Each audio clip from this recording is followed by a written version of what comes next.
Buenas tardes, días o noches. Mi nombre es Calanayeli Luna Sánchez y yo voy a hablarles sobre la comprensión de la periodicidad en las tablas periódicas. Bueno, y aquí tenemos un poco de lo que será el contenido de esta presentación, que va desde la historia, estructura de las tablas periódicas, así como su longitud y el énfasis en la periodicidad estándar, la regla periódica, las capas, lo que son diferentes representaciones de tablas periódicas, periodicidades atípicas, energías orbitales y radios, los bloques, cómo está conformada la tabla y cómo se divide, la tabla periódica con un parpadeo y una apertura de ojos, expectativas que fueron finalmente verificadas y comprobadas y hechos que fueron inesperados para finalmente ser acomodados. Y como introducción tenemos que los elementos químicos son los principios conservados o los principales núcleos de la química que se conservan cuando se alteran las sustancias. En la ciencia química se necesitan descripciones completas de la química de los elementos y sus compuestos. Para ello, una herramienta útil es una representación gráfica de las propiedades químicas de los elementos. Estas tablas fueron diseñadas con el objetivo de clasificar sustancias químicas reales o enfatizar conceptos formales o estéticos y fueron llamadas las tablas químicas de los elementos. Hace más de 100 años, y pues autores viejitos de libros de química y profesores de química abordaron esta necesidad con ayuda de tablas bidimensionales para grupos de elementos. Y fue así como en menos de medio siglo y con mucho o poco retraso, según los autores, las tablas periódicas entraron en la mayoría de los libros de química, investigaciones, aulas. Y así durante los últimos años y pues, con muchas investigaciones y descubrimientos, esta tabla se fue actualizando. Bueno, y nuestra comprensión actual en la historia de la tabla periódica surgió desde finales del siglo XVIII, aunque pues obviamente aún siguen habiendo muchas dudas y muchos nuevos descubrimientos, muchas nuevas actualizaciones sobre lo que pues es el sistema de la tabla periódica. Y no fue hasta la llegada del Renacimiento y la Ilustración de Europa del siglo XIX que los elementos eran considerados en todas esas culturas que estaban más desarrolladas como portadores de cualidades que eran directamente observables.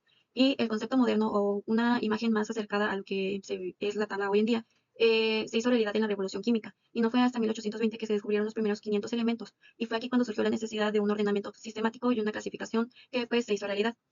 Empieza con una disposición bidimensional temprana de los elementos y esta se propagó en los manuales de Leopoldo Gemli, basada únicamente en experiencias químicas cualitativas. Y no fue hasta el primer Congreso Científico Internacional en 1860 que Canizaro promovió conceptos físico-químicos más antiguos que permitieron pasar de criterios cualitativos a criterios cuantitativos. Estos fueron algunos físicos químicos que hicieron aportaciones importantes a la tabla periódica. Empezamos con Dobereiner, que en 1817 estableció la relación entre la masa atómica y las propiedades de algunos elementos. Y en 1850 clasificó los elementos en triadas, lo que llevó a la primera clasificación coherente. Chancois y Neulands en 1864 propusieron la ley de las octavas, que afirmaba que las propiedades se repetían cada 8 elementos.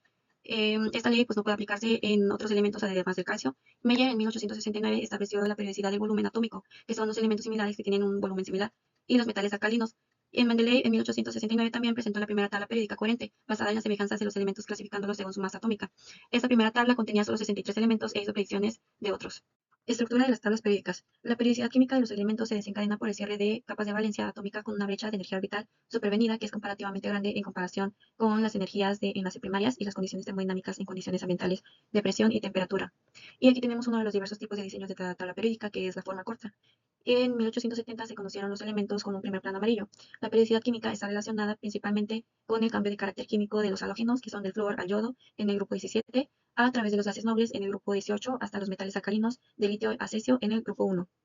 También tenemos las tablas periódicas bifurcadas tempranas que muestran explícitamente las tendencias suaves de las propiedades a lo largo del conjunto de elementos, que van desde los metales alcalinos a través de los elementos intermedios hasta los halógenos, los altos desde los halógenos hasta los siguientes metales alcalinos y las similitudes bifurcadas de los elementos de los grupos principales de transición. También se muestra una tabla triangular bifurcada temprana, pero esta sin los gases nobles, y las tablas espirales que enfatizan tanto la continuidad del conjunto de elementos como la bifurcación de las clases de similitud química como alternativa. Y por último tenemos la tabla periódica de formato medio largo, que fue como lo sugirió la IUPAC hasta finales del 2015, que esta ya es una tabla más acercada a lo que son las tablas periódicas actuales.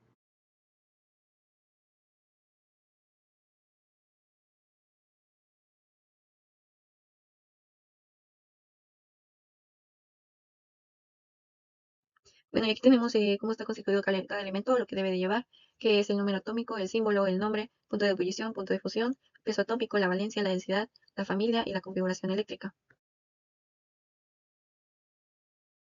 Y también tenemos 4 bloques, que los bloques en la tabla periódica se refieren a la distribución de los electrones de valencia de los elementos en los subniveles de energía. Estos bloques se dividen en 4 subniveles, que son el S, el P, el D y el F. Bueno, empezamos con los elementos del bloque S, que está ubicado al lado izquierdo de la tabla periódica y abarca los grupos 1 y 2, así como el hidrógeno y el helio.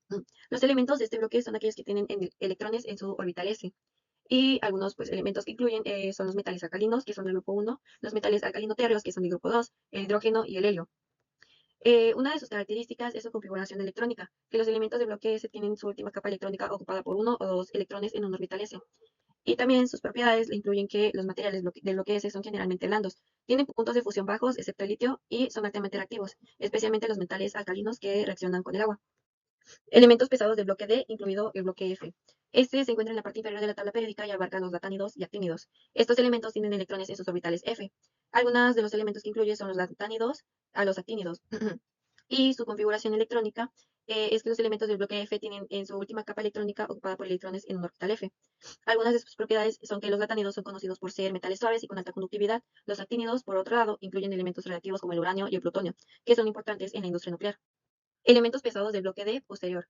Este incluye los elementos de transición, que corresponden a los grupos 3 a 12. Y estos elementos tienen electrones en sus orbitales D. Algunos de los elementos que conforman este bloque son los metales de transición, como mencioné anteriormente, como el hierro, el cobre, el níquel y el oro. Y su configuración electrónica es que los elementos del bloque D tienen su última capa electrónica ocupada por electrones en un orbital D. Algunas de las propiedades que tienen es que los metales de transición son conocidos por su capacidad de formar compuestos con varios estados de oxidación. Esto les confiere una gran versatilidad en reacciones químicas.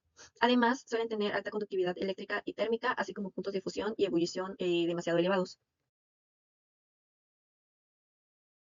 Por último, tenemos los elementos de bloque P, que se encuentra en el lado derecho de la tabla periódica e incluye de los grupos 13 al 18. Los elementos de este bloque tienen electrones en sus orbitales P. Algunos elementos que incluye son metales, no metales y metaloides, como el carbono, el nitrógeno, el oxígeno y los halógenos, así como los gases nobles. Su configuración electrónica es que los elementos del bloque P tienen su última capa electrónica ocupada por entre 1 a 6 electrones en un orbital P. Y sus propiedades es que las propiedades de los elementos del bloque P son muy diversas. Los metales del bloque P son generalmente menos reactivos que los metales del bloque S, mientras que los no metales, como el oxígeno y el nitrógeno, son esenciales para la vida. Los gases nobles son inertes y no reaccionan fácilmente con otros elementos. La tabla periódica también se divide en 18 familias, que son grupos verticales de elementos con propiedades químicas similares debido a su configuración electrónica compartida en la capa más externa de electrones. Eh, los elementos se organizan en orden creciente de número atómico, que es la cantidad de protones en el núcleo de un átomo. Y los elementos de cada familia comparten características y propiedades químicas similares. Cada familia tiene un número específico y se identifica con un número romano o un número ordinal. Bueno, y el grupo 18, que es el de los gases nobles, también conocida como gases inertes, incluye el helio, el neón, el argón, el criptón, el xenón y el radón. Algunas de sus propiedades básicas es que estos elementos son conocidos por su baja reactividad química debido a que tienen una capa de electrones completamente llena. Y esta estabilidad hace que los gases nobles sean útiles en aplicaciones como lámparas de neón, refrigeración criogénica y luces de señalización. El grupo 17 o oxoácidos halogenados son los halógenos, que incluyen el flúor, el cloro, el bromo, el yodo y el astato. Algunas de sus propiedades básicas es que estos elementos son altamente reactivos y tienden a ganar un electrón para formar iones negativos. Son conocidos también por su capacidad para formar compuestos iónicos con los metales alcalinos y los alcalinoterrios. Y algunas de sus dos aplicaciones es que los halógenos encuentran aplicaciones en la desinfección del agua, que es el cloro, la fabricación de productos farmacéuticos como el yodo y en la fotografía, como el bromuro de plata. El grupo 16, que son cadenas de calcógenos, está compuesto por los elementos como el oxígeno, azufre, selenio, telurio, polonio y livermorio. Son a excepción del último, el livermorio, elementos muy comunes, empleados industrialmente. Los primeros dos, que son el oxígeno y el azufre, están involucrados en procesos típicos de bioquímica. Poseen 6 electrones en su capa atómica exterior y algunos de ellos tienden a formar compuestos ácidos o básicos. De allí su nombre de anfígenos. Entre el grupo destaca el oxígeno, de tamaño muy pequeño y enorme reactividad. Grupo 15, pentacloruros y cadenas.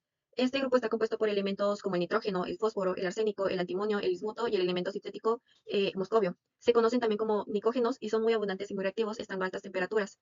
Estos tienen 5 electrones en su capa exterior y adquieren propiedades metálicas. Grupo 14, oxoácidos. Este está compuesto por los elementos como el carbono, el silicio, el germanio, el estaño, el plomo y el flerobio. Son en su mayoría elementos muy conocidos y muy abundantes, sobre todo el carbono, que es central para la química de los seres vivos. Este elemento es no metálico, pero a medida que se desciende en el grupo, los elementos se tornan cada vez más metálicos hasta llegar al plomo. Aparte, son elementos muy empleados en la industria y muy abundantes en la corteza terrestre, a excepción del flerobio, que es sintético y radiactivo y es de vida media muy corta. Grupos de transición de 3 al 13. Estos se pueden encontrar en el centro de la tabla periódica en las columnas más cortas entre las 8 columnas altas de los elementos del grupo principal. Estos elementos se conocen como metales de transición porque sirven como el área donde los elementos pasan de metales a no metales. Y muchos de estos metales de transición tienen propiedades similares debido a su ubicación similar en la tabla. Estas propiedades incluyen la capacidad de conducir bien el calor y la electricidad, altos puntos de fusión, malleabilidad y ductilidad, es decir, la capacidad de estirarse. Grupos 1 y 2, valencias superiores. Bueno, la familia 1 son los metales alcalinos, que estos elementos son altamente reactivos y tienden a perder un electrón para formar iones positivos. Son conocidos por su capacidad para reaccionar vigorosamente con el agua y producir hidrógeno gaseoso. Y la familia 2 son los metales alcalino-térreos, que estos elementos también son metales, pero son menos reactivos que los metales alcalinos. Tienen 2 electrones en su capa más externa y tienden a perder esos 2 electrones en las reacciones químicas. Bueno, y la tabla también se divide en 7 periodos, que cada periodo representa una capa electrónica adicional en los átomos de los elementos a medida que avanzamos de izquierda a derecha en la tabla, comenzando desde el primer periodo en la parte superior, que contiene solo 2 elementos, que son el hidrógeno y el helio. Los elementos en cada periodo tienen el mismo número de capas electrónicas. Los elementos dentro de un mismo periodo tienen propiedades químicas y físicas que siguen ciertos patrones y tendencias, como el tamaño atómico, la electronegatividad, la reactividad y la energía de ionización. Los metaloides como elementos intermedios. Los metaloides son los elementos de la tabla periódica que poseen propiedades intermedias entre los metales y los no metales, de los cuales su característica principal es que son semiconductores antes que conductores. Debido a su enorme potencial de ionización y a su afinidad electrónica intermedia, tienen propiedades químicas que pertenecen a los metales y no metales, por lo que son capaces de reaccionar con ambos. La reactividad de los metaloides va a depender de cada elemento con el que reaccione.